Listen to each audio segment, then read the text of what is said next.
فلا أقسم بمواقع النجوم وإنه لقسم لو تعلمون عظيم إنه لقرآن كريم في كتاب مكنون لا يمسه إلا المطهرون تنزيل من رب العالمين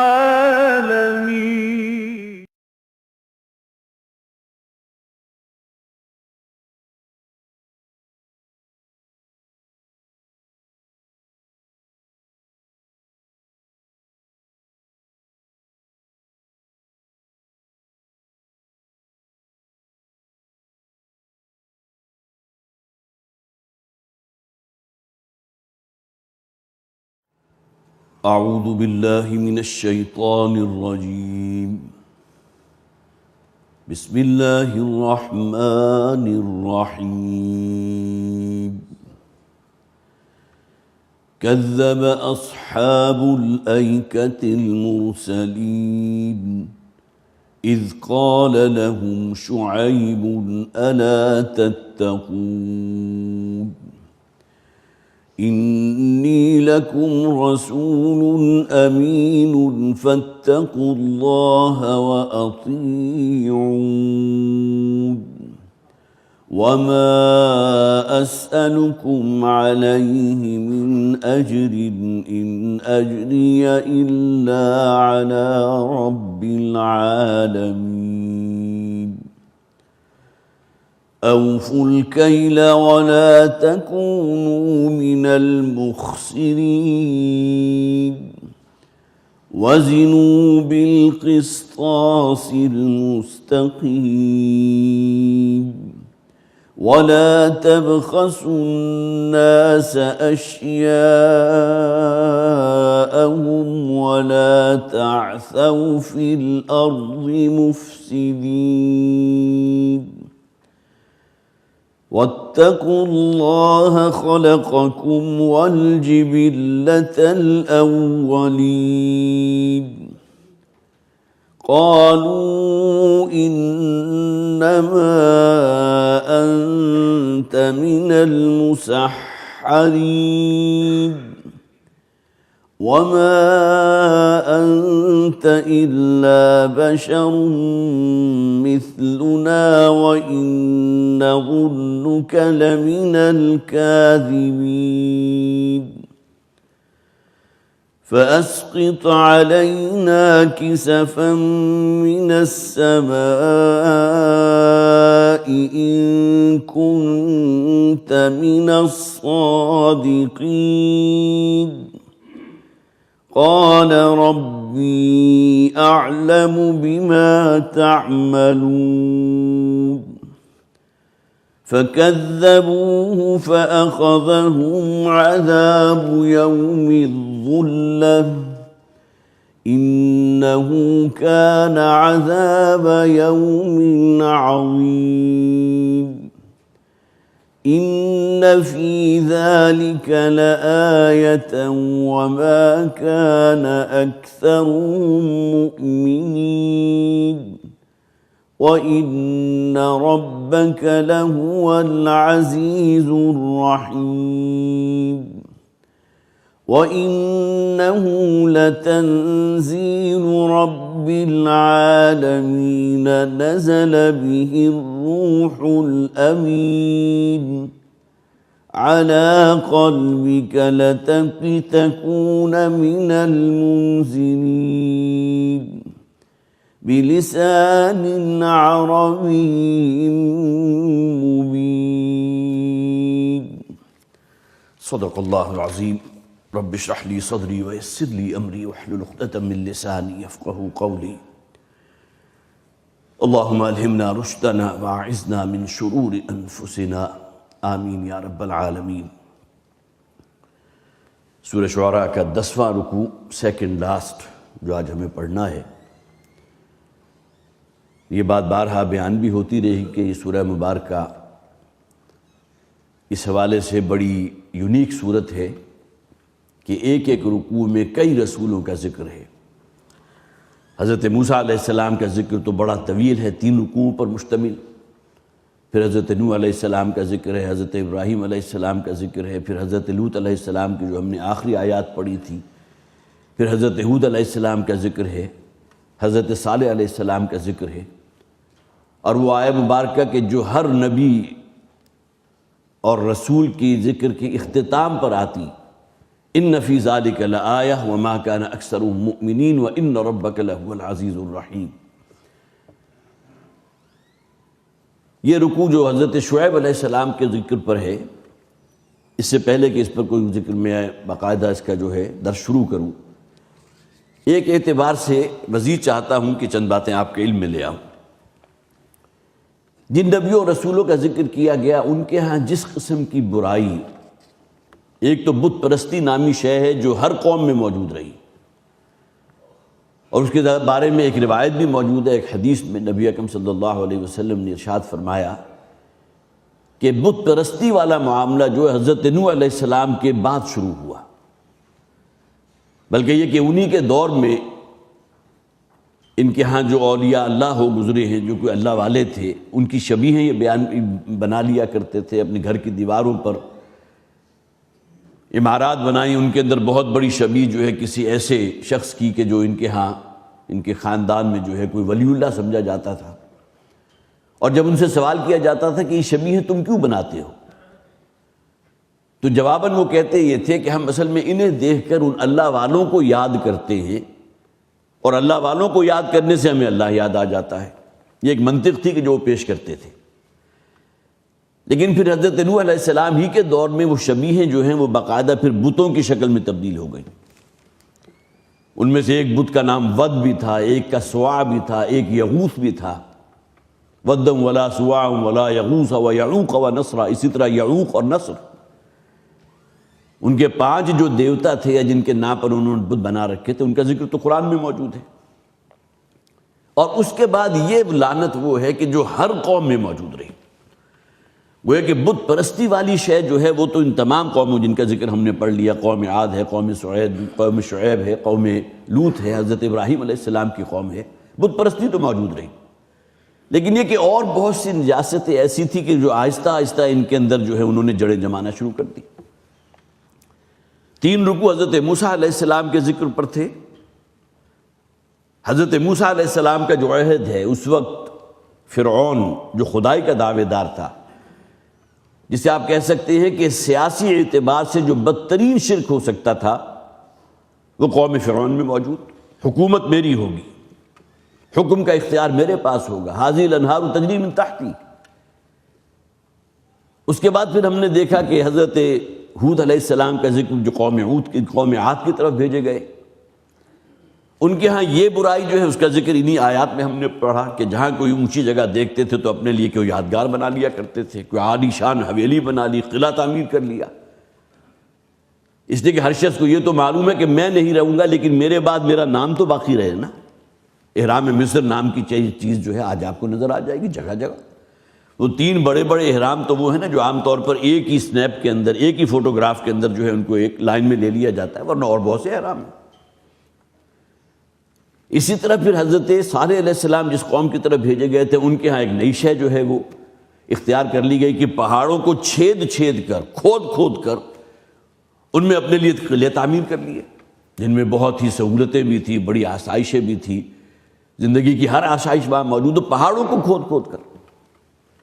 انہی آیات میں ہم نے وہ ذکر بھی پڑھا، تنحتون من الجبال بیوتا فارہین، بڑی وسیع حویلی تعمیر کر لیتے ہو اور بہت ہی آسائشوں والے گھر بنا لیتے ہو تم، پہاڑوں کو چھید کر، کھود کر۔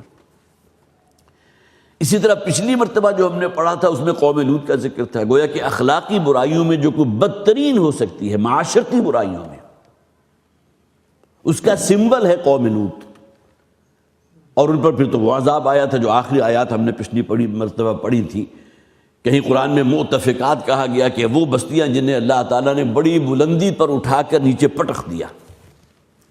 الفاظ یہاں تھے ثم دمرنا الآخرین، اور اس کے بعد ہم نے پٹخ دیا ان لوگوں کو. اور پھر یہ کہ آسمان سے پتھروں کی بارش ہوئی، کوئی جو ہے بہت بڑا آتش فشاں پھٹا ہوگا، اس کی وجہ سے لاوا نکلا، اور لاووں کے ساتھ بڑے بڑے پتھر بھی تھے، وہ کئی بلندی پر جا کر جب واپس برسے ہیں. تو ہمارے ہاں چونکہ ریشنلسٹ قسم کا ذہن ہے تو ممکن ہے کہ اس بات کو تسلیم نہ کرے کہ کیسے ممکن ہے کہ بادلوں میں سے پانی کی بجائے جو ہے وہ پتھر برسنے لگے. تو ان کی اس طرح سمجھ میں آ جائے گی بات کہ جب آتش فشاں پڑتا ہے تو لاوا جو نکلتا ہے کتنی بلندی پر جا کر اب جب واپس زمین پر آتا ہے تو وہ بارش کی شکل میں ہوتا ہے. فساء سبا فامطرنا علیہم مطرا فساء مطر المنذرین، ہم نے ان پر وہ بارش برسائی تھی کہ جو بہت ہی بری بارش تھی. تو مختلف قوموں کے اندر جو اخلاقی برائیاں آتی رہیں ان کا ذکر ہم نے پڑھا. اب قوم شعیب کا ذکر ہے. کذب اصحاب الایکۃ المرسلین، اسی طرح جھٹلایا تھا اصحاب ایکا نے، ایکا والوں نے، مرسلین رسولوں کو. اب ان کی طرف کس رسول کو بھیجا گیا؟ ہمارے ہاں مفسرین کا اس میں اختلاف ہے. حضرت شعیب علیہ السلام کے بارے میں یہ بات تو قرآن میں اور جگہ بھی موجود ہے. وَإِلَىٰ مَدْيَنَ أَخَاهُمْ شُعَيْبًا، ہم نے اہل مدین کی طرف ان کے بھائی شعیب کو بھیجا. ہم نے جس رسول کا ذکر بھی پڑھا اس میں ذکر خاص طور پر اخوہم، اخاہم، ان کے بھائی، انہی کے بھائی بند تھے، انہی کے قبیلے سے تھے. لیکن یہاں دیکھیے کہ اخوہم کے الفاظ نہیں ہیں. اذ قال لهم شعیب الا تتقون، جبکہ شعیب نے ان سے کہا کہ کیوں اللہ کا تقوی اختیار نہیں کرتے. اس سے بھی گویا کہ ایک دلیل یہ نکلتی ہے کہ یہ جو مدائن یا مدین کی جو جگہ ہے اس کے قریب کوئی ایک بستی آباد تھی جہاں بڑے گھنے جنگلات تھے، بن، اس لیے عام طور پر اصحاب الایکہ بن والے بھی کہتے ہیں، با اور نون. بن اصل میں بڑے گھنے جنگل کو کہتے ہیں. تو جہاں قوم شعیب آباد تھی اس کے قریب ہی ان کی جو ہے وہ گڑیاں بھی موجود تھیں، اصحاب الایکہ، بن والے، جنگل والے. بعض حضرات کے نزدیک یہاں مراد جو ہے اصحاب مدین بھی ہے، گویا کہ وہ کہتے ہیں حضرت شعیب علیہ السلام کا چونکہ ذکر ہے اور حضرت شعیب کو وَإِلَىٰ مَدْيَنَ أَخَاهُمْ شُعَيْبًا، قوم مدین کی طرف بھیجا گیا تھا، لہٰذا یہاں وہی مراد ہے. اور بعض نے یہ بھی کہا ہے کہ ایکا اصل میں ان کے ہاں ایک بہت ہی مقدس درخت تھا. جس طرح آپ نے دیکھا ہوگا جو برگد کے درخت ہوتے ہیں جسے بوڑ کا درخت کہتے ہیں، سینٹرل ماڈل اسکول میں ہم پڑھا کرتے تھے تو یہ ظاہر یہ زمانہ ہے 66 67 68 کا. تو وہاں جو اس کا گراؤنڈ تھا اس کے ایک سائڈ پر کر کے بہت بڑا برگد کا درخت تھا. اور یہ درخت وہ ہوتے ہیں کہ جن کا جو تنا ہے وہ اس قابل نہیں ہوتا کہ اس پورے درخت کے بوجھ کو سنبھال سکے، لہذا درخت کی شاخوں کے اندر سے ایڈونٹیشیس روٹس نکلتی ہیں، وہ لٹکتی ہوئی جڑیں جنہیں کہتے ہیں. وہ گریویٹیشنل فورس جو ہے اس کی وجہ سے وہ نیچے لٹکتی ہیں اور زمین میں جا کر بالکل ایک جڑ کی طرح، وہ جس طرح تنا ہوتا ہے اتنی پختہ مضبوط وہ بھی ہوتی ہیں. تو گویا کہ یہ درخت جس کا گھیراؤ یا پھیلاؤ بہت زیادہ ہے، اگر عام حالات میں تیز آندھی چلے گی یا کوئی طوفان آئے گا تو یہ جو ہے یہ ٹوٹ جائے گا. لہٰذا اللہ تعالیٰ نے اس کے اندر یہ صلاحیت رکھی ہے کہ وہ اپنی شاخوں سے مختلف جگہوں سے جو ہے وہ جڑیں نکالتا ہے، وہ جڑیں نیچے اترتی ہوئی زمین میں پیوست ہو جاتی ہیں. برکت کا درخت، ہندوؤں کے ہاں بھی یہ درخت بڑا متبرک سمجھا جاتا ہے، بڑا مقدس سمجھا جاتا ہے اور باقاعدہ اس کی پوجا کی جاتی ہے. تو ایک رائے یہ بھی ہے کہ یہ اصل میں ایکا ایک درخت کا نام تھا کہ جو ان کے ہاں بڑا مقدس تھا، بہت بڑا درخت بوڑ کا یا برگد کا، کہ جو ان کے نزدیک دیوتا کا درجہ رکھتا تھا. اس لیے کہ عام درخت سے تو بالکل الگ ہو گیا نا. عام درخت تو آپ نے دیکھا ہوگا ایک تنا ہے، اس کے بعد شاخیں ہیں. اس کی تو وہ لٹکتی ہوئی جڑیں جو ہیں وہ گویا کہ کئی تنے بن گئے اس کے، جس سے ایک بہت بڑا درخت جو ہے وجود میں آ گیا. یہ مختلف آراء بہرحال یہ موجود ہیں اس کے بارے میں. اور پھر یہ کہ یہ جو قوم شعیب جو ہے ان کے بارے میں مولانا مودودی رحمۃ اللہ علیہ نے خاص طور پہ اس بات کا ذکر کیا ہے کہ ان کا تعلق بنی اسرائیل سے نہیں تھا. عام طور پر سمجھا جاتا ہے بنی اسرائیل میں جو ہے سینکڑوں نہیں بلکہ ہزاروں جو ہے نبی ہو گزرے. اگر 1,24,000 تعداد ہے انبیاء اور رسول کی تو ان میں سے یقیناً ریشو پرپورشن نکالیں گے تو سینکڑوں میں نہیں بلکہ شاید 1000 سے زائد کی تعداد بنے، ہزاروں بن جائیں جو بنی اسرائیل میں آئے. وہ یہ کہتے ہیں حضرت ابراہیم علیہ السلام کی 2 اہلیہ یا 2 ازواج تو وہ تھی جن کو ہم جانتے ہیں، حضرت سارہ اور حضرت ہاجرہ.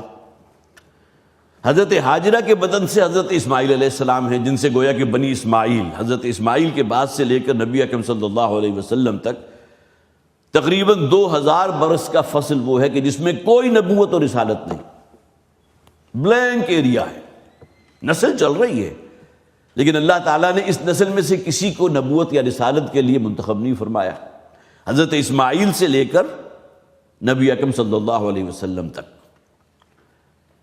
یہ اصل میں حضرت سارہ کی اولاد میں سے تھے، بنی اسماعیل حضرت ہاجرہ کی اولاد میں سے۔ حضرت سارہ جو دوسری بیوی حضرت ابراہیم علیہ السلام، ان کی اولاد میں حضرت اسحاق ہیں، پھر حضرت یعقوب ہیں، اور ان کے بیٹے تھے جن سے بنی اسرائیل، جیسا کہ میں نے عرض کیا 20 نہیں بلکہ سینکڑوں نہیں، ہزاروں نبی اور رسول آئے، یہ بنی اسرائیل میں سے ہیں۔ اور ایک ان کی دوسری بیوی، تیسری بیوی جو تھی وہ قطورہ تھی، ان کا نام قطورہ ہے، بائبل میں بھی شاید اس کا ذکر موجود ہے، لیکن مولانا مودودی رحمۃ اللہ علیہ نے جو ہے پوری طرح جسے آپ کے ازغام کے ساتھ اس بات کو پیش کیا ہے، یہ اصحاب مدین بنو قطورہ کی اولاد میں سے تھے، اور یہ جا کر آباد ہو گئے تھے۔ وہ جو تجارتی شاہراہ جا رہی ہے یمن سے، جو تجارتی قافلے چلتے تھے شام کی طرف، تو بالکل جسے آپ خلیج عقبہ کہتے ہیں اس کے کنارے یہ بستیاں آباد تھیں، اصحاب مدین۔ وَإِلَىٰ مَدْيَنَ أَخَاهُمْ شُعَيْبًا، قوم مدین کی طرف ہم نے ان کے بھائی شعیب کو بھیجا۔ تو یہ چند باتیں وہ تھیں کہ جو اصحاب الایکہ سے متعلق تھیں، اور پھر یہ کہ حضرت شعیب علیہ السلام۔ یہاں ایک اور کنفیوژن بھی دور کر لیجئے کہ ایک شیخ قبیلہ جن کا نام بہت سی روایات میں، صحیح روایات میں شعیب نام کی ایک شخصیت، کہ حضرت موسیٰ علیہ السلام نے جب راہ فرار اختیار کی تھی مصر سے، ان کے ہاتھوں ان کا ارادہ نہیں تھا، عمدن انہوں نے کسی ایک قبطی کو قتل نہیں کیا تھا، بلکہ ایک سہواً ان سے خطا ہو گئی، ایک قبطی جو ہے فَوَقَذَهُ مُوسَىٰ فَقَضَىٰ عَلَيْهِ، ایک ایسا جو ہے گھوسا رسید کیا کہ اس کی موت واقع ہو گئی۔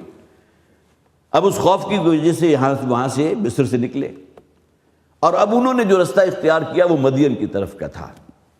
وہاں بھی ایک جو ہے شخصیت کا ذکر ملتا ہے کہ جو پھر بعد میں حضرت موسیٰ علیہ السلام کے سسر بنے، ان کی ایک بیٹی تھی جو حضرت موسیٰ علیہ السلام کی اہلیہ، جن کے ساتھ ان کی واپسی کا سفر تھا، جبکہ اللہ تعالیٰ نے وہ کوہ طور کی جو وہ وادی طور ہے اس میں انہیں جو ہے خلعت رسالت سے نوازا۔ تفصیل سے سورۃ طٰہٰ کے اندر وہ حالات پڑھ چکے۔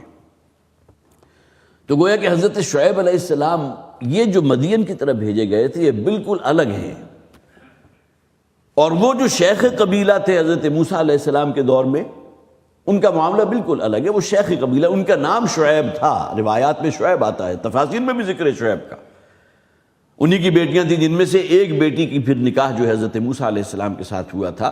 تو گویا کہ اس کنفیوژن کو بھی ہمیں اپنے ذہن سے، اگرچہ بعض مفسرین نے یہاں وہی شعیب مراد لیے ہیں جو حضرت شعیب ہیں جو مدین کی طرف بھیجے گئے تھے، گویا کہ یہ حضرت موسیٰ علیہ السلام بھی انہی شعیب کے مہمان ٹھہرے تھے اور 10 سال ان کے ہاں رہے، جس کا ذکر سورہ قصص کے اندر جو ہے بڑی تفصیل سے موجود ہے کہ وہ جو مہر طے ہوا تھا وہ یہ تھا کہ تم جو ہے 9 یا 10 سال جو ہے وہ میرا جو بھی غلہ بانی کرو گے، میرے ریوڑ بکریاں بھیڑ بیریاں ان کو چلاؤ گے، تو اس کے گویا کہ مہر کے طور پر میں تمہارا نکاح اپنی بیٹی سے کروں گا، اور اس کے بعد پھر وہی موجود رہے۔ علامہ اقبال کا ایک شعر جو ہے وہ بھی آپ نے اکثر سنا ہوگا، اگر کوئی شعیب آئے میسر، شبانی سے کلیمی 2 قدم ہے۔ یہاں گویا کہ حضرت علامہ اقبال رحمۃ اللہ علیہ بھی اسی شے کے قائل ہیں کہ یہ شعیب وہی تھے جو مدین کی طرف بھیجے گئے۔ اگر کوئی شعیب آئے میسر، شبانی سے کلیمی 2 قدم ہے، کہ حضرت موسیٰ علیہ السلام کے جو گلہ چرایا کرتے تھے، جو چراگاہ میں لے کر جایا کرتے تھے بھیڑ بکریوں کو، شعیب حضرت شعیب و شیخ قبیلہ کی جو بھیڑ بکریاں تھی، تو گویا کہ وہ گلہ بانی سے اللہ تعالیٰ نے انہیں خلعت رسالت تک پہنچا دیا۔ یہ اصل میں ان شعیب کی صحبت کا اثر تھا۔ علامہ اقبال جو ہے اس شے کے قائل تھے، اور جیسا کہ میں نے عرض کیا یہ کنفیوژن عام طور پر ہے کہ یہ کون سے شعیب ہے، لیکن اس بات کو ذہن میں واضح کر لیجئے۔ کذب اصحاب الایکۃ المرسلین، اصحاب ایکہ بن والے، یا وہ بہت بڑا جو درخت تھا جو بڑا مقدس تھا جس کی یہ پوجا کیا کرتے تھے، یہ تمام چیزیں مختلف آراء ہیں جو میں نے آپ کے سامنے رکھ دی۔ انہوں نے بھی جھٹلایا تھا اس رسول کو جو ہم نے بھیجا ان کی طرف، مراد کون ہے؟ حضرت شعیب علیہ السلام۔ اذ قال لهم شعیب الا تتقون، جبکہ کہا ان سے شعیب نے، حضرت شعیب علیہ السلام نے، کہ کیوں اللہ کا تقوی اختیار نہیں کرتے۔ دیکھیے اگلے الفاظ جو ہیں وہ بالکل وہی ہیں جو پچھلے تقریباً 5 یا 6 ہم نے جو انبیاء اور رسول کا ذکر کیا ان میں بیان ہی وہی ریپیٹ ہوئے۔ انی لکم رسول امین، میں تمہاری طرف فرستادہ ہوں، رسول ہوں، بھیجا گیا ہوں اور امانت دار ہوں، جو پیغام میرے ذمہ لگایا گیا وہ بغیر کسی کمی بیشی کے تم تک پہنچانے کا پابند ہوں۔ فاتقوا اللہ واطیعون، تو اللہ کا تقوی اختیار کرو اور میری اطاعت کرو۔ بالکل وہی الفاظ جو ہم پہلے پڑھ چکے، وما اسألکم علیہ من اجر ان اجری الا علی رب العالمین۔ اور ہر رسول کا یہ قول بھی ریپیٹڈلی ہم نے پڑھ لیا کہ میں تم سے کوئی اجر، کوئی ریوارڈ، کوئی بدل، کوئی عوض، کوئی دنیاوی منفعت نہیں چاہتا۔ میرا اجر جو ہے وہ میرے رب کے ذمے ہے، اس کے پاس محفوظ ہے۔ اوفوا الکیل ولا تکونوا من المخسرین۔ اب دیکھیے اس قوم کے اندر جو ایک خرابی اور جو فساد بڑھ گیا تھا، اس کا ذکر پہلی قوموں کے ذکر میں ہم نے نہیں پڑھا۔ ممکن ہے کہ کسی درجے میں یہ بھی موجود ہو، اس لیے کہ بہت سے جرائم ایسے ہیں کہ جن کو قرآن نے اس قوم کے ساتھ ہائی لائٹ نہیں کیا۔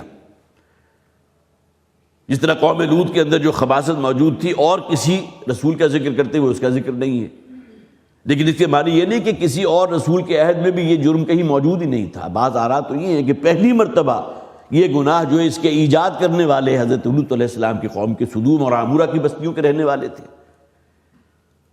جیسے کہ میں نے کہا بھی تھا آپ سے کہ بت پرستی تو وہ ہے نا کہ جو ہر قوم میں موجود رہی، اس کے بعد جو ہے یہ جرائم مختلف نسبت و تناسب سے تو رہے، لیکن بعض قوموں کے اندر جو بہت زیادہ بڑھ گئے اس کو قرآن نے ہائی لائٹ کیا۔ خاص طور پر قوم شعیب، حضرت شعیب جس کی طرف بھیجے گئے تھے، انہیں حکم دیا گیا اوفوا الکیل ولا تکونوا من المخسرین۔ دیکھو یہ وزن اس کو پورا دیا کرو، جسے ہم عام طور پر کہتے ہیں ڈنڈی مار جانا، کم تولنا۔ ولا تکونوا من المخسرین، اور دوسروں کو نقصان پہنچانے والے نہ بنو۔ تو اس قوم کے اندر جو برائی موجود تھی وہ کم تولنے والی بات ہے۔ کوئی شخص بھی دکان پر بیٹھا ہوا ہے، ہاتھ ترازو اس کے پاس ہے، اس وقت یہ الیکٹرانک اسکیلز تو ہوتے نہیں تھے جس کے اندر کوئی کمی کا امکان نہیں ہے، اس لیے کہ اس کے اندر جو سافٹ ویئر لگا دیا گیا اس نے تو وہ لازماً ریڈنگ دینی ہی دینی ہے۔ لیکن ہاتھ کا کمال ہوتا تھا کہ وہ ترازو تولتے ہوئے ذرا اس کا اینگل چینج کیا، یا یہ کہ اس کی ڈنڈی کو جو ہے اپنے بازو کی کلائی کے ساتھ سہارا دیا اور اس کے بعد جیسے چاہا اس کو استعمال کر دیا۔ جو قرآن حکیم کہتا ہے نا سورہ مطففین میں بھی، وَيْلٌ لِّلْمُطَفِّفِينَ الَّذِينَ إِذَا اكْتَالُوا عَلَى النَّاسِ يَسْتَوْفُونَ۔ تباہی اور بربادی ہے کم تولنے والوں کے لیے، کہ جب وصول کرتے ہیں تو پورا پورا لیتے ہیں۔ وَإِذَا كَالُوهُمْ أَوْ وَزَنُوهُمْ يُخْسِرُونَ، لیکن جب دیتے ہیں وزن یا پیمانے کی شکل میں تو کمی کر دیتے ہیں، ڈنڈی مار جاتے ہیں۔ ویل ہے، تباہی، ہلاکت، بربادی۔ اور جیسا کہ میں نے پہلے بھی عرض کر چکا کہ ویل جہنم کی ایک وادی کا نام بھی ہے جس سے خود جہنم بھی پناہ مانگتی ہے۔ تو اوفوا الکیل ولا تکونوا من المخسرین۔ دیکھو یہ ناپ اور پیمانہ جو ہے اس کو پورا پورا رکھا کرو، اور یہ دوسرے لوگوں کو مخسرین، نقصان دینے والے نہ بنو۔ اب ہمارے یہاں مفسرین نے اس میں بہت سی روایات بھی ہوں گی، وہی بنیاد بنی ہوں گی کہ کہنے کو تو یہاں صرف ایک بات کہہ دی گئی، لیکن ان کے ہاں جیسا کہ آگے آ بھی جائے گا، مفسد، زمین میں فساد برپا کر دینے والے لوگ۔ اور مفسد جو ہے صرف اس بنیاد پر تو قرار نہیں پاتا کہ ایک شخص کی رزق کم تولتا ہے، بلکہ اس کی وجہ سے اور بھی بہت سی نجاستیں ان کے ہاں جو ہے در آتی ہیں، جس کا تفصیل سے ذکر ہمارے مفسرین نے کیا ہے۔ دیکھیے کسی شے کو کم تولنا، ایک تو وزن کی بات ہوتی ہے، جس طرح ترازو میں دو باٹ، ایک طرف باٹ رکھے ہوئے، ایک طرف آپ نے ایک چیز رکھی۔ کچھ چیزیں ایسی ہوتی ہیں جو پیمانے کی شکل میں دی جاتی ہیں۔ آپ کے یہاں دودھ والا آتا ہوگا، اس نے 1 لیٹر کا یا 2 لیٹر کا پیمانہ رکھا ہوا، اس میں بھرا اور دے دیا۔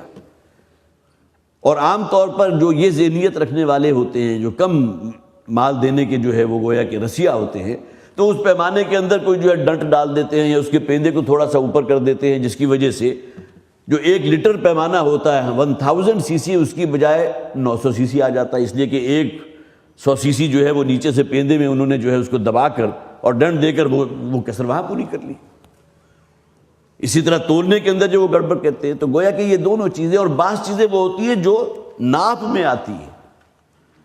آپ کپڑا لینے جائیں گے تو نہ کوئی تول کر دے گا اور نہ وزن کر کے دے گا، نہ حجم کے اندر جو ہے اس کو کہیں جو ہے کسی شے کے اندر ڈال کے جو ہے اس کو دیکھ رہے، بلکہ اس کو لمبائی کے رخ آپ کو دیا جائے گا۔ تو تینوں چیزیں یہاں مراد ہیں، وزن کے اعتبار سے بھی، پیمانے کے اعتبار سے بھی، جو والیومیٹرک آپ کی ہوتی ہے، جو والیوم کی بنیاد پر بنتا ہے، اور تیسرے اس کی لینتھ یا لمبان کے اعتبار سے بھی۔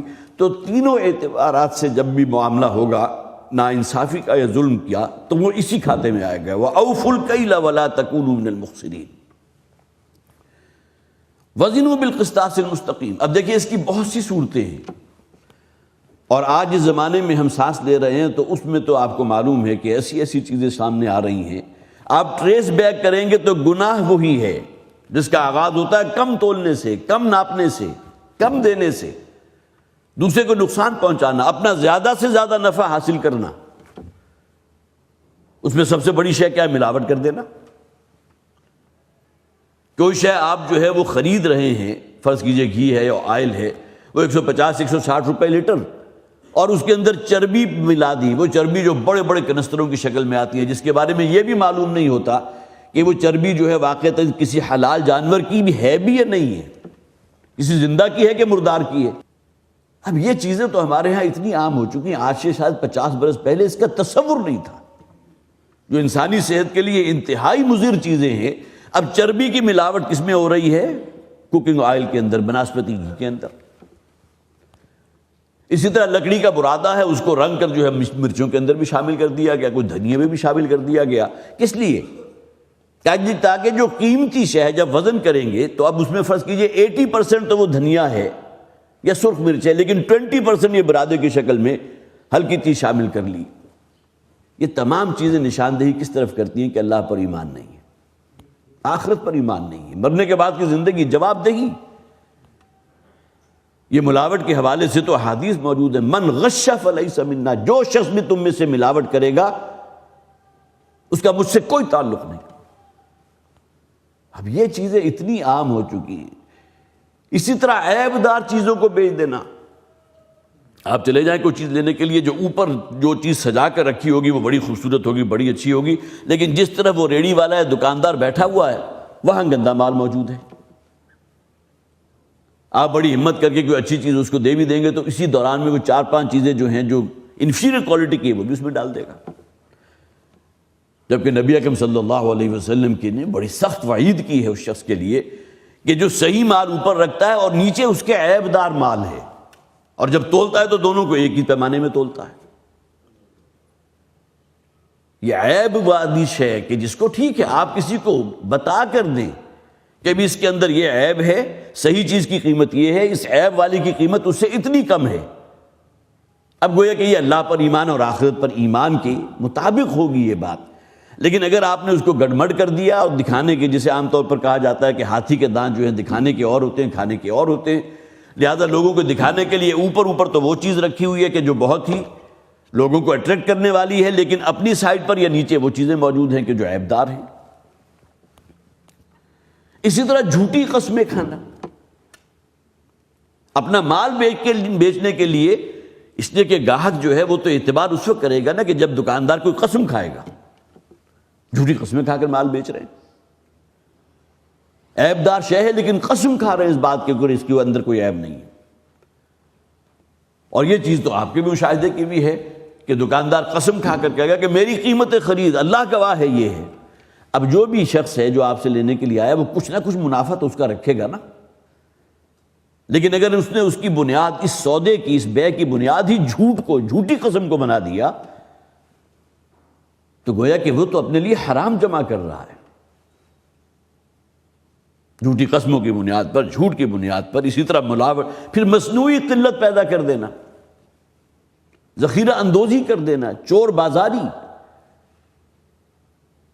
مفسرین نے یہ لکھا کہ یہ تمام جو ہے عیوب یہ موجود تھے اس قوم کے اندر، لہٰذا آگے جو فرمایا وَلَا تَعْثَوْا فِي الْأَرْضِ مُفْسِدِينَ، 2 آیات چھوڑ کر، یہ زمین میں جو تم نے فساد برپا کر رکھا ہے. عوام الناس کے لیے اس سے بڑا ظلم اور کوئی نہیں ہے کہ انہیں وہ چیزیں کھلائی جا رہی ہوں جو صحت کے لیے انتہائی نقصان دہ ہے، جھوٹی قسموں کی بنیاد کے اوپر بیع و شراء کی جا رہی ہو، ملاوٹ کی جا رہی ہے، چور بازاری ہو رہی ہے، ذخیرہ اندوزی ہو رہی ہے، تہ بازاری ہو رہی ہے. اس سے بڑا فساد کوئی نہیں. ٹھیک ہے، ہم مانتے ہیں کہ توحید ہے اصل شے، اور جو شے بھی خلاف توحید ہوگی وہ ہے فساد. زمین میں فساد مچانے والے مت بنو. وہ ہے کہ غیر اللہ کی حاکمیت پر مبنی اگر نظام جو ہے تو اس کو تم نے تسلیم کر لیا یا اس کا پرچارک بن کر کھڑے ہو گئے تو یہ فساد ہے، سب سے بڑا فساد ہے. شیطان کے نقشے پا پر چلنا سب سے بڑا فساد. تو اوفوا الکیل ولا تکونوا من المخسرین، پیمانہ پورا پورا دیا کرو، وفا کہتے ہیں پورا پورا دے دینا، ولا تکونوا من المخسرین، اور دوسروں کو نقصان پہنچانے والے نہ بنو، وزنوا بالقسطاس المستقیم۔ اب یہاں گویا کہ وہ جو علامت ہوتی ہے عدل و انصاف کی، ترازو، آپ کی لاہور ہائی کورٹ کی پیشانی پر بھی دیکھ لیجئے، اس بلڈنگ کے اوپر ایک بہت بڑی ترازو بنی ہوئی ہے۔ اسی طرح اسلام آباد میں جو سپریم کورٹ ہے تو اس کا بھی جو شاہ درہ ہے، جو بڑا دروازہ ہے جس سے آپ انٹر ہوں گے، تو اس کے اوپر بہت بڑی ترازو بنی ہوئی ہے۔ ترازو ہے اصل میں انصاف کی علامت۔ وزنوا بالقسطاس المستقیم، اور تولو یا بات کرو یا حکم دو تو بالکل انصاف کے ساتھ، جس طرح ترازو کی ڈنڈی بالکل سیدھی ہونی چاہیے، اس کے اندر کہیں جھول آ گیا، کہیں اقربا پرستی آ گئی، اقربا پروری آ گئی، یا دوستیاں آ گئیں، یا برادری ازم آ گیا، اور اس کی بنیاد کے اوپر اگر فیصلے ہو رہے ہیں تو اس سے بڑی شے تو کوئی نہیں۔ عدالتوں کا انصاف مل جانا کسی معاشرے کی، جسے آپ کہیے سیدھے راستے پر رہنے کے حوالے سے، سب سے بڑی شے۔ اور بہت سے اقوال آپ نے سنے ہوں گے کہ کسی بستی کے اندر ہر نوع کے جرائم موجود تھے، تو پوچھا گیا حل کیا؟ کہتے ہیں جی اپنے عدالتوں کے نظام کو ٹھیک کر لو، جس پر ظلم ہوا اس کو انصاف دلاؤ، ہر گناہ ختم ہو جائے گا۔ اور بات صحیح۔ جس طرح نبی اکرم صلی اللہ علیہ وسلم کے پاس ایک شخص حاضر ہوا تھا اور آ کر کہا کہ میری زندگی میں یہ عیب بھی ہے، یہ کمی بھی ہے، یہ کوتاہی بھی ہے، یہ گناہ بھی موجود ہے، اور مجھے سمجھ نہیں آتا کہ میں ان سے کیسے چھٹکارا حاصل کروں۔ تو حضور نے اس سے صرف ایک شے کا وعدہ لیا، تو میرے ساتھ یہ عہد کرو کہ آئندہ کبھی جھوٹ نہیں بولو گے۔ اب وہ شخص ممکن ہے کہ اس بات کا جب نبی اکرم صلی اللہ علیہ وسلم نے اسے پابند کیا کہ اس شے کا تم میرے ساتھ وعدہ کرو کہ تمہاری زبان سے جھوٹ نہیں نکلے گا، تو اپنے تئیں اس نے سوچا ہوگا یہ تو بڑا سستا سودا ہے، میں تو زنا بھی کرتا تھا، میں تو یہ بھی کرتا تھا، میں تو وہ بھی کرتا تھا، میں تو ظلم بھی کرتا تھا، چوری چکاری بھی تھی، اب یہ صرف ایک گناہ، اس کے اوپر عمل کرنا کیا مشکل ہے۔ وہ یہ وعدہ کر کے چلا گیا۔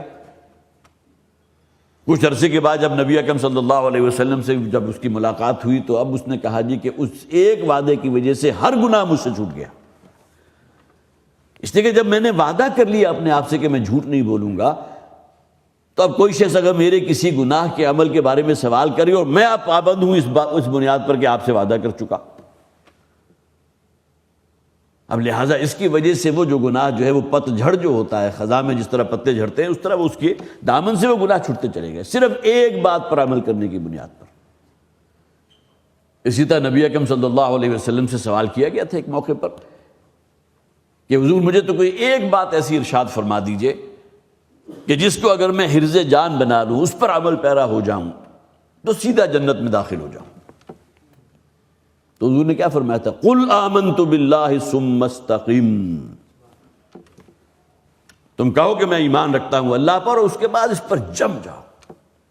اب ایمان کے جو تقاضے ہیں، اس کا تقاضا ہے سچ بولو گے، امانت میں خیانت نہیں کرو گے، وعدہ خلافی نہیں کرو گے، حقوق اللہ کے ساتھ ساتھ حقوق العباد کی نگہداری کرو گے، یہ ایمان کے تقاضے ہیں نا۔ قل آمنت باللہ ثم استقم، ان تقاضوں کے اوپر قائم ہو جاؤ تو پھر تمہیں جنت تک پہنچانے سے کوئی شے نہیں روک سکتا، پہنچ جاؤ گے۔ تو یہی معاملہ اس ایک فعل کا تھا، جھوٹ کا عمل، کہ اس کو ترک کرو گے تو بقیہ گناہ جو ہے اللہ تعالیٰ پت جھڑ کی طرح جو ہے وہ جس طرح خزاں میں پتے جھڑتے ہیں اس طرح تمہارے دامن اعمال سے نکال دے گا۔ وزنوا بالقسطاس المستقیم، اور تولو تو بالکل سیدھی ڈنڈی کے ساتھ، جیسا کہ میں نے عرض کیا یہاں اصل میں وہ انصاف کی بات ہے۔ ولا تبخسوا الناس اشیاءهم ولا تعثوا فی الارض مفسدین، اور لوگوں کے جو مال ہیں ان میں کمی، یہ نیت انسان میں ہوتی ہے نا، جیسا کہ میں نے عرض کیا تھا ملاوٹ کیوں کی جاتی ہے؟ تاکہ اصل شے جو قیمتی ہے اس میں کم قیمت والی شے شامل کر کے جو ہے اپنے لیے منافع کا جو ہے وہ سکیل اور بڑا کر لے۔ اس کے معنی کیا ہوا کہ جو شے آپ نے 1 کلو کسی کو دینی تھی، وہ اب آپ نے صرف 800 گرام دی ہے، 200 گرام جو ہے اس میں ملاوٹ کے شامل ہو گئے۔ تو اصل شے جو اس تک پہنچنی چاہیے تھی، جو قیمت طے تھی، اس میں کمی ہو گئی نا۔ وزن کے اعتبار سے پوری نکلی لیکن حقیقت کے اعتبار سے کمی ہے۔ جس طرح آپ کو تجربہ ہوا ہوگا، کہیں آپ باہر کے سفر پر ہوں، کسی دیہات سے آپ نے پیٹرول ڈلوا لیا، اب پیٹرول لے کر جیسے ہی آپ نے گاڑی نکالی ہے تو ساتھ ہی گاڑی نے نوکنگ شروع کر دی، آپ کو پتہ چل گیا اس شخص نے پیٹرول کے اندر ملاوٹ کی ہوئی۔ ایک زمانہ تو وہ بھی آیا تھا کہ مٹی کا تیل جو ہے وہ پیٹرول سے بھی شاید قیمت بڑھ گئی تھی، لہذا ملاوٹ ختم ہو گئی۔ پہلے مٹی کا تیل ملایا جاتا تھا، وہ پیٹرول سے آدھی قیمت کا تھا، لہذا 5 لیٹر اگر پیٹرول آپ نے لیا ہے کہیں سے تو 4 لیٹر تو پیٹرول ہے اور 1 لیٹر مٹی کا تیل شامل ہو گیا۔ آپ کی گاڑی نے فوراً انڈیکیٹ کر دیا کہ یہاں معاملہ گڑبڑ ہو چکا، آپ کو فوراً پتہ چل جاتا۔ اسی طرح جس شے کا تجربہ مجھے ہوا، ممکن ہے جس زمانے میں CNG ہوا کرتی تھی، تو جب بھی کہیں شہروں کے درمیان جانا ہوتا تھا تو کہیں سے آپ نے CNG ڈلوائی تو معلوم ہوا گاڑی کی پک اپ ہی ختم ہو گئی۔ تو بعد میں لوگوں نے بتایا کہ وہ CNG کے جو بڑے بڑے کمپریسر ہوتے تھے تو اس میں CNG کے ساتھ لوگ جو ہے ملاوٹ کے طور پر ہوا بھی پریشرائز کر کے بھر دیتے تھے۔ اب گویا کہ جو چیز آپ کی گاڑی میں جا رہی ہے وہ 60% تو CNG ہے اور بقیہ 40% وہ کمپریسڈ ایئر ہے، جو اس بڑے سلنڈر کے اندر انہوں نے جو ہے فضا سے ہے۔ ہوا کے اوپر تو کوئی پیسے نہیں دینے پڑتے نا، لیکن پریشر پورا کا پورا۔ اب یہ تمام چیزیں کس شے کی طرف نشاندہی کر رہی ہیں؟ اسے محاسبہ اخروی کا احساس ہی نہیں، جسے ہم عام طور پر تعبیر کیا کرتے ہیں کہ اصل شے ایمان ہے۔ یہ ایمان نہیں ہے، جیسا کہ فرمایا گیا اَرَأَيْتَ الَّذِي يُكَذِّبُ بِالدِّينِ فَذَلِكَ الَّذِي يَدْعُو الْيَتِيمَ، کیا تم نے دیکھا اس شخص کو جو یتیموں کو دھکے دیتا ہے؟ تو یہی وہ شخص ہے کہ جو آخرت پر ایمان نہیں رکھتا۔ یتیموں کو دھکے دینے کے معنی کیا ہے؟ اسے آخرت پر ایمان ہی نہیں۔ یتیم بھتیجا ہے، یتیم بھانجا ہے، اس کے جو حقوق ہیں ہمارے دین میں، اگر آخرت پر اور اللہ پر ایمان ہو تو کیسے ممکن ہے کہ اس کے اندر وہ کوئی ظلم کرے؟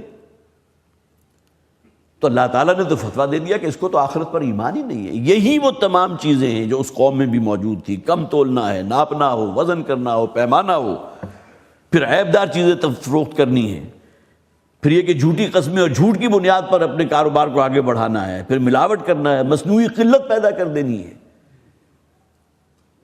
کہ پوری مارکیٹ کی چیزیں جو اپنے پاس لے آیا اور اس کو ذخیرہ کر دیا، اب پورے بستی کے اندر اس کی قلت پیدا ہو گیا، اب منہ مانگے پیسے اس کے وصول کیے جا رہے ہیں۔ یہ تمام چیزیں وہ ہیں جو انڈیکیٹ کرتی ہیں کہ محاسبہ اخروی کا احساس نہیں۔ بابر بعیش کوش کے عالم دوبارہ نیست، جو جمع کرنا ہے، جو عیش کرنی ہے، جو عیاشیاں کرنی ہے یہاں کر لو، اس لیے کہ مرنے کے بعد کی زندگی جو ہے وہ ہوگی یا نہیں ہوگی اس کی آج تک جو ہے کہیں ہمیں سراغ تو نہیں ملا۔ ہاں سنتے آئے ہیں، کہا جاتا ہے کہ مرنے کے بعد دوبارہ زندہ کیا جائے گا، ایمان نہیں ہے۔ ان نظن الا ظن، قرآن کہتا ہے آخرت کا یقین جو ہے صرف ظن کے درجے میں ہے۔ ایک انہیریٹڈ جو ہے نظریہ عقیدہ ہے کہ جس کو اپنے ذہن کے اندر کہیں دفن کر رکھا ہے کہ مرنے کے بعد اٹھایا جائے گا، حساب کتاب ہوگا، پھر جنت اور جہنم ہے اور وہ ہمیشہ ہمیش کی ہے۔ یہ چیزیں صرف معلومات کے درجے میں ہیں، باقی عمل اور سیرت و کردار پر اس کا کوئی اثر ہے یا نہیں، وہ ہم اپنی کھلی آنکھوں دیکھ سکتے ہیں۔ تو وزنوا بالقسطاس المستقیم ولا تبخسوا الناس اشیاءهم ولا تعثوا فی الارض مفسدین۔ دیکھیے مفسدین کا ذکر آ گیا، اور زمین میں فساد مچاتے مت پھرو۔ غیر اللہ کا جو پر مبنی جو شیطانی نظام ہے سب سے بڑا فساد، اور یہ تمام ہتھ کنڈے جو آزما کر پھر تم شیطان کے دست و بازو بنتے ہو اور معاشرے کے اندر فساد پیدا کرتے ہو، ظلم کرتے ہو انسانوں کے اوپر، مخلوق خدا پر۔ واتقوا الذی خلقکم والجبلۃ الاولین، اور اس اللہ کا تقوی اختیار کرو جس نے تم سب کو پیدا کیا۔ وہی تمہارا خالق ہے، وہی تمہارا مالک ہے، اسی کی عنایات ہیں، اسی نے سب کچھ دیا ہے۔ کیسی کیسی نعمتیں اللہ تعالیٰ کی جو تم پر جو ہے بارش کی طرح اللہ تعالیٰ نے، بالکل جس طرح بارش کی کوئی قیمت نہیں ہوتی اسی طرح اللہ تعالیٰ کی ان نعمتوں کی کوئی قیمت نہیں، ان کو شمار نہیں کر سکتے۔ جس نے تمہیں پیدا کیا اس کا تقویٰ تو اختیار کرو، اس کی فرما برداری، اس کی اطاعت۔ والجبلۃ الاولین، اور تم سے پہلے جو لوگ ہو گزرے ہیں ان کا خالق بھی وہی تھا، وہ جو حدیث یا اس سے ملتی جلتی عام طور پر کہا جاتا ہے، حدیث ہے بھی یا نہیں ہے، الخلق عیال اللہ، ممکن ہے ضعیف حدیث ہو یا موضوع حدیث ہو کہ تمام مخلوق جو ہے وہ اللہ کے عیال کی مانند ہیں۔ اب ظاہر ہے کہ جو بھی کسی خاندان کا کوئی سربراہ ہوتا ہے، اس کے جو بیوی بچے ہیں وہ اس کے عیال ہے نا، تو کتنی محبت ہوتی ہے اسے اپنے بیوی بچوں سے۔ تو الخلق عیال اللہ، اللہ کو بڑی محبت ہے، اس کی محبت ہی کے مظاہر ہے نا کہ اس نے اتنی نعمتیں تمہیں دے دی، بن مانگے دے دی، لیکن اس کے باوجود تم اس کے کہے پر عمل کرنے کو تیار نہیں۔ ان الانسان لربہ لکنود، جو سورہ عادیات میں آ گیا، انسان اپنے رب کا بہت بڑا ناشکرا ہے۔ تم سے پہلے جو لوگ ہو گزرے ان کو بھی اسی نے پیدا کیا، والجبلۃ الاولین قالوا انما انت من المسحرین۔ تو قوم نے وہی جواب دیا جو پچھلی قوموں نے کہا تھا کہ معلوم ہوتا ہے کہ تمہارا تو دماغ خراب ہو گیا، تم پر کسی کا جادو ہو گیا، کوئی آسیب ہو گیا۔ وہی بات جو پہلے بھی میں کہتا رہا کہ جو آبائی دین ہمارا بڑا مقدس تھا، بڑی سینٹری تھی اس کی اس مقدس ہونے کو تم نے بالکل ختم کر دیا۔ معلوم ہوتا ہے کہ ہمارے آباء و اجداد جو تھے وہ جس طرح کہ کہا تھا فرعون نے کہ ہمارے آباء و اجداد کے بارے میں تمہارا کیا خیال ہے، کیا وہ تمام جہنم میں جائیں گے؟ تو حضرت موسیٰ علیہ السلام نے یہ نہیں کہا ہاں وہ سب جہنم میں جائیں گے، حضرت موسیٰ نے کہا ان کا علم اللہ کے پاس ہے، اللہ خالق ہے، ان کا مالک ہے۔ بڑا حکیمانہ جواب تھا، ورنہ اگر بھرے دربار میں حضرت موسیٰ علیہ السلام یہ کہہ دیتے کہ ہاں وہ تمام جہنمی ہے تو اس کا نتیجہ کیا نکلتا کہ سارے درباری اٹھ کے کھڑے ہو جاتے، ممکن ہے تکہ بوٹی کر ڈالتے۔ اس لیے کہ ایک محبت اور عقیدت ہوتی ہے اپنے آباء و اجداد کے ساتھ۔ آدمی اپنے بارے میں کوئی بری بات تو جو ہے وہ ممکن ہے سن لے، کوئی گالی سن لے، لیکن اگر اس کے آباء و اجداد ماں یا باپ کے حوالے سے کوئی بات کی جائے گی تو وہ پھر اس کو برداشت نہیں کرتا۔ تو یہی معاملہ ان کا جو تھا اس مقدس دین کا بھی تھا، جس کو سمجھتے تھے کہ ہمارے آباء و اجداد کیسے ممکن ہے وہ حق پر نہ ہوں۔ معلوم ہوتا ہے یہ کوئی تمہارے اوپر جو ہے کوئی دماغی خلل کا معاملہ ہو گیا، تم کسی کے زیر اثر آ چکے ہو، کسی آسیب کا سایہ تمہارے اوپر ہو گیا ہے۔ جیسا کہ میں نے عرض کیا تھا کہ ہماری دیویوں دیوتا کے بارے میں جو تم کہتے ہو کہ ان کے اندر کوئی حقیقت نہیں ہے، وہ کوئی تمام چیزیں جو ہیں بالکل جھوٹی ہیں، یہ معبود ہیں ہی نہیں، تو ہمارے دیوی دیوتاؤں میں سے کسی کی پھٹکار ہے جو اس لعنت کی شکل پر تم پر مسلط ہو گئی کہ آج تم اپنے آبائی دین کے باغی بن گئے، مسحرین، تم تو کسی جادو کے زیر اثر آ گئے۔ وما انت الا بشر مثلنا، اور تم تو ہمارے جیسے انسان ہو۔ وَإِن نَظُنُّكَ لَمِنَ الْكَاذِبِينَ، اور ہمیں تو یقین ہے، ہمیں تو گمان غالب یہی ہے کہ تم جھوٹ بول رہے ہو۔ یہ جو تم کہتے ہو نا کہ فرشتہ آتا ہے، اللہ کی وحی ہے، جو کلام میں پیش کر رہا ہوں یہ منزل من اللہ ہے، اس کی کوئی جڑ بنیاد نہیں۔ فَأَسْقِطْ عَلَيْنَا كِسَفًا مِّنَ السَّمَاءِ، ہر نبی اور رسول یہ کہتا تھا کہ اگر اس بات کو تسلیم کر لو گے، توحید پر آ جاؤ گے تو عافیت، لیکن اگر میری دعوت کو رد کر دو گے تو اس کا نتیجہ کیا نکلے گا کہ آسمان سے عذاب ہلاکت لازماً تم پر ڈھایا جائے گا۔ اب اس قوم کا جواب دیکھیے کہ ٹھیک ہے پھر ایسی ہی بات ہے، اور تم یہ جو دھمکیاں ہمیں سناتے ہو عذاب آئے گا، آسمان کا ٹکڑا تمہارے اوپر گر پڑے گا اور فلاں ہوگا اور فلاں ہوگا، تو ٹھیک ہے ہم اسے ویلکم کرتے ہیں۔ فَأَسْقِطْ عَلَيْنَا كِسَفًا مِّنَ السَّمَاءِ، تو ٹھیک ہے پھر آسمان کا کوئی ٹکڑا ہمارے اوپر گرا دو۔ ہلاکت اسی شکل میں آ سکتی ہے نا، آدمی یہی سوچتا ہے، یہ نہیں سوچتا کہ زمین جس کو وہ بہت ہی مضبوط سمجھتا تھا اچانک ممکن ہے اس میں بڑا شگاف پیدا ہو اور پوری کی پوری آبادی اس کے اندر خسف ہو جائے، دھنس جائے، زندہ دفن کر دیے جائے۔ یہ بھی تو ہوا۔ تو فَأَسْقِطْ عَلَيْنَا كِسَفًا مِّنَ السَّمَاءِ، ٹھیک ہے پھر آسمان سے کوئی ٹکڑا ہمارے اوپر گرا دیجئے، وہ عذاب جس کی بار بار آپ ہمیں دھمکی دے رہے ہیں اس کو ہم فیس کریں گے، اسے ویلکم کریں گے۔ ان كنت من الصادقین، اگر تم واقعتاً سچے ہو۔ کہتے تو یہ رہے ہو نا کہ عذاب آئے گا، اب پوری قوم اس درجے ڈٹائی پر اتر آئے کہ وہ کہے ٹھیک ہے ہم اس عذاب کو ویلکم کرنے کو تیار ہیں، لے آؤ آسمان سے جو ہے کوئی ٹکڑا گرا دو ہمارے اوپر، اگر تم سچوں میں سے ہو تو کرو۔ نبی اکرم صلی اللہ علیہ وسلم سے بھی بڑے مطالبے کیے گئے تھے، سورہ بنی اسرائیل کے اندر 9 ان کے مطالبے ڈیمانڈز تھی، یہ کر دو یہ کر دو یہ کر دو، سونے کا محل بن جائے، یہ جو سنگلاخ زمین ہے یہ گل و گلزار بن جائے، آپ کے لیے وہ گھر بنے کہ جس کی سیڑھیاں جو ہیں وہ چاندی کی ہوں اور اس کے دروازے جو ہیں سونے کو، یہ تمام مطالبات کیے گئے۔ تو جواباً کیا کہلوایا گیا نبی اکرم صلی اللہ علیہ وسلم نے، ان تمام چیزوں کا جو تم مطالبہ کر رہے ہیں ان میں سے کسی کا اختیار میرے پاس نہیں۔ ہل کنت الا بشر رسولا، میں تو ایک رسول ہوں، بشر ہوں۔ یہ جو تم کہتے ہو ہمارے جیسا انسان، صحیح ہے، میں تمہاری اسپیشیز میں سے ہوں، تمہاری ہی نوع میں سے ہوں۔ یہ اللہ تعالیٰ کا انتخاب ہے کہ اس نے اس بستی میں سے ایک شخص کو منتخب کر لیا اس ہدایت کو لوگوں تک پہنچانے کے لیے۔ یہ اہل مدین میں سے حضرت شعیب جن کا ذکر ہو رہا ہے ان کو منتخب کر لیا تھا۔ فاسقط علینا کسفا من السماء ان کنت من الصادقین، اگر واقعتاً سچے ہو تو پھر ٹھیک ہے، عذاب ہمارے اوپر ڈھا دو، لے آؤ اس کو۔ قال ربی اعلم بما تعملون، تو حضرت شعیب علیہ السلام نے کہا کہ میرا رب تو جانتا ہے، خوب علم رکھتا ہے، تمہارا ایک ایک عمل، ایک ایک گناہ میرے رب کے علم میں ہے۔ اور وہ دن دور نہیں ہے کہ جب اللہ تعالیٰ نے جو وعدہ کیا ہے کہ اس دعوت کو اگر رد کرو گے تو وہ عذاب میں ہلاکت میں تم پر لازماً لے کر آؤں گا، وہ آنے والا ہے۔ میرا رب خوب جانتا ہے تمہاری بدکاریوں کو، تمہاری بدمستیوں کو۔ فَكَذَّبُوهُ فَأَخَذَهُمْ عَذَابُ يَوْمِ الظُّلَّةِ،